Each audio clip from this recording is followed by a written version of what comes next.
It's late, you're exhausted, and your body needs rest. As you drop into light sleep, your body begins to relax. Maybe your muscles twitch a little bit. However, as you drop into sleep and your body relaxes, your brain gets ready to go to work. Sleep is more than just a time for our body to relax. It's also a time for our brain to go to work. I'm Dr. Jonette. I'm an ER doctor, clinical professor, researcher, mother, as well as a grandmother. Today, we're going to talk about what is our brain doing when we're asleep? Why is it important that we get enough sleep? And what happens when we don't get enough sleep? But make sure you watch all the way to the end, because I have for you a brain hack that Albert Einstein used when he was trying to solve a difficult or tricky problem, and he used this sleep brain hack to help him figure out the answer. So what is enough sleep? What is the minimum amount of sleep we need as an adult? The American Academy of Sleep Medicine, as well as the Sleep Research Society, recently released a study, and they recommend that we get a minimum of 7 hours of sleep a night in order to avoid some of those adverse health problems that happen as a result of not enough sleep. So what does your brain actually do while you are asleep? As you begin to fall asleep, you transition from the first stage of sleep, which is being awake, into the second stage of sleep, which is light sleep. Light sleep is that phase of sleep where if someone tried to awaken you, they would easily be able to awaken you. Light stage of sleep is important for learning and memory, especially when we're trying to learn a new task during the day. Let's say, for example, you took a guitar lesson, and during your lesson you learned some new guitar chords. Now the next day, you know that when you sit down to practice, you're going to want to remember what you learned in your lesson. So that information during your lesson went into your short-term memory, and at night, as you were sleeping, your brain took that information, consolidated it, and then transferred it into your long-term memory. It actually teaches that information to your long-term memory storage areas, so that the next day when you sit down to play your guitar, you now remember what you learned in your lesson.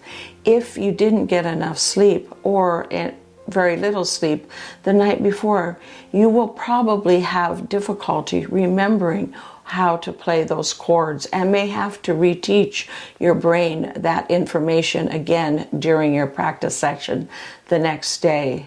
As we sleep at night, our brain goes through the different sleep stages a number of times throughout the night. So it goes from throughout the night. It doesn't just go through each sleep stage one time throughout the night.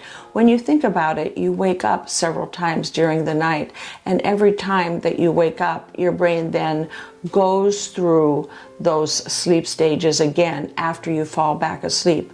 The third sleep stage that your brain goes through is slow wave sleep or deep sleep. Deep sleep is the third stage of sleep. It's also called slow wave sleep. This is when our brain waves slow down, and this is a signal to our brain that it's time to do some housekeeping or cleaning of our brain. Our brain brings in clear, clean, fresh cerebral spinal fluid that then circulates throughout and around all the cells. We normally have spinal fluid constantly circulating and being exchanged. However, it's during slow wave sleep that this process is accelerated, and as a result, anything that is in the environment of our cells, of our brain cells, that could be toxic to it is cleaned away and flushed out with our cerebral spinal fluid. The system that does this is called the glymphatic system, which is a series of tubes within our brain that cleans our brain. As a result, it's during sleep that you can actually potentially clean out those beta amyloid plaques that we may be accumulating in our brain, and well down the road or as we get older result in cognitive decline as well as Alzheimer's, dementia. The fourth phase of sleep is slow wave sleep or REM sleep. You've probably heard the term REM sleep, which stands for rapid eye movement sleep. This is the phase that we most often associate with dreaming, even though dreaming also occurs during other phases of sleep. In fact, all of these activities are kind of a continuum between the different phases of sleep. However, they tend to be concentrated in certain phases more than other phases, even though they do tend to occur in the other phases, but not as much. In REM sleep is important for our brain in memory as well as learning and problem solving. So those are what our brain gets busy and does while we're asleep. But what if our brain doesn't have enough time to do all the functions that it needs to do during the night? And also, what if our body doesn't have enough time to do the things like repair our tissues and restore things that need to get restored? Then, as a result, when we wake up the next day, we're feeling exhausted, and it affects 4 areas of not only our mental but also our physical health. I use the mnemonic HMMM. So what do the different letters in this mnemonic stand for? The H stands for our physical health. How is our physical health affected? Our physical health is affected by when we don't get enough sleep. We get stressed out during the day, and that stress increases our stress hormone levels, our cortisol and our adrenaline. Both of those then contribute to inflammation within our brain and within our body, causing things like hypertension, heart disease, stroke, as well as those aging cognitive decline processes that happen as a result of inflammation in our brain, things like Alzheimer's, multiple sclerosis, as well as Parkinson's. When we don't get enough sleep, our metabolism is actually altered, making it more likely that we will develop type 2 onset adult diabetes, as well as with the result of this quite often is weight gain. Not enough sleep actually contributes to weight gain, and we now know that as our waist size grows, our brain actually shrinks or gets smaller. And finally, the final thing that not enough sleep will cause as far as our health problems are concerned is it can create a decrease in our immune function. I remember when I was a student in college and during exam week, I would pull these all-nighters, and after exam week, we quite often would have a break. I would spend the first week of my break usually with some sort of viral infection as a result of my immune system being decreased and knocked down during those all-nighters, not enough sleep. So in addition to our health being affected, we also have our mind is affected when we don't get a sleep. How is our mind affected? Our mind just doesn't process as quickly or work as well as it normally would if we had enough sleep. This manifests in decreased attention span, slower reaction times, and the result is that during our day, we're more prone to making judgment errors and making mistakes. Not only at work, but also we're more prone to making judgment errors, and this results in us making more mistakes throughout our day. And this shows up as we're being at an increased of risk for accidents at work, at home, and especially accidents when we're driving a motor vehicle. I work the night shift at the hospital, and throughout the years I have lost a number of my colleagues because they fell asleep while driving on the way home after working a busy shift in the ER or in the hospital at night. So getting enough sleep is important for keeping us safe during the day, especially when we're driving. The next area that is affected that I want to talk about is our mood. When we don't get enough sleep, it affects our mood. It makes us more irritable. Little things bother us more that normally wouldn't bother us. And in children with ADHD, not enough sleep may increase their symptoms of ADHD. The fourth area that can be affected when we don't get enough sleep is our memory.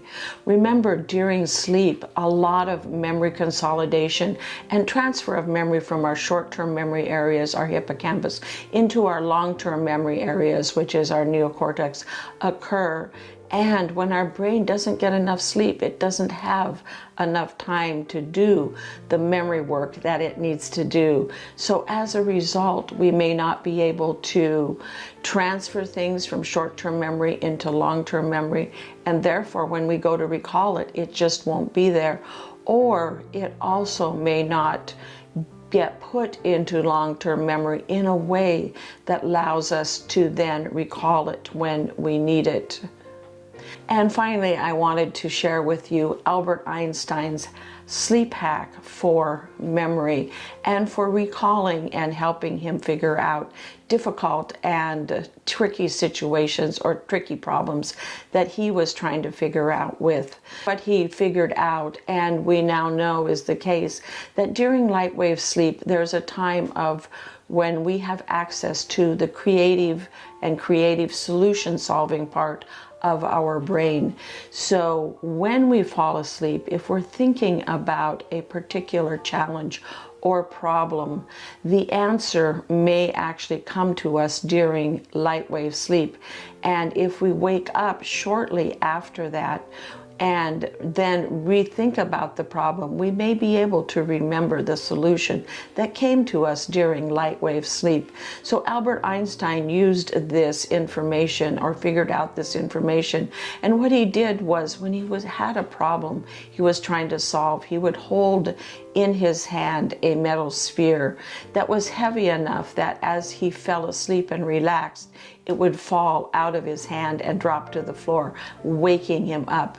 As soon as he woke up, he would then think about what he was trying to figure out, and quite often the solution to his problem would be revealed to him, or he would have that eureka or aha moment for figuring out what he wanted to know.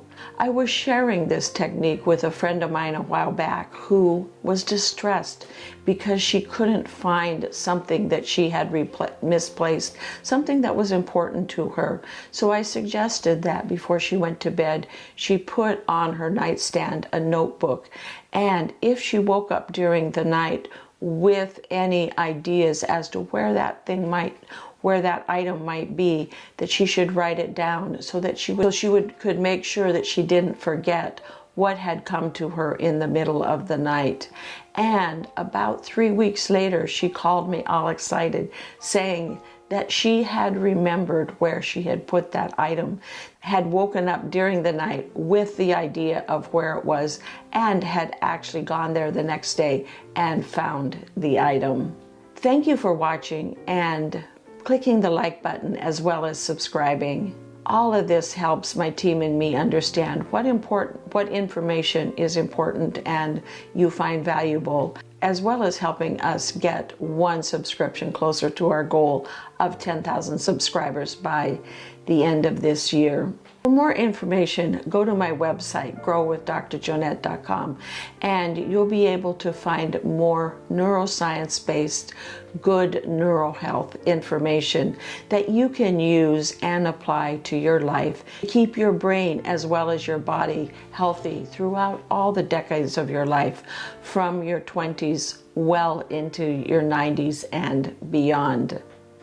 See you next time on the Dr. Jonette channel for more neuroscience-based neural health, ideas and techniques.